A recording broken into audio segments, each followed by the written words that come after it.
Hello guys, বাড়িতে ফার্স্টবার butter পনির try করলাম। তো কীভাবে করলাম সেটাই তোমাদের সাথে একটু শেয়ার করলাম।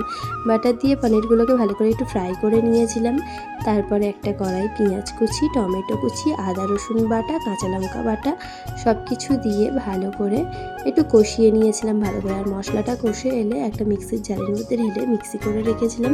আর সেম প্রসেসে আর একটা কড়াতেও পেঁয়াজ কুচি, টমেটো কুচি, জিরে গুঁড়ো, হলুদ গুঁড়ো, নুন সব কিছু দিয়ে একটু ভালো করে কষিয়ে নিয়েছিলাম। আর ওই মশলাটা কষানো হয়ে গেলে ওতে আমি ওই মিক্সি করে রাখা মশলাটা ঢেলে দিয়েছিলাম।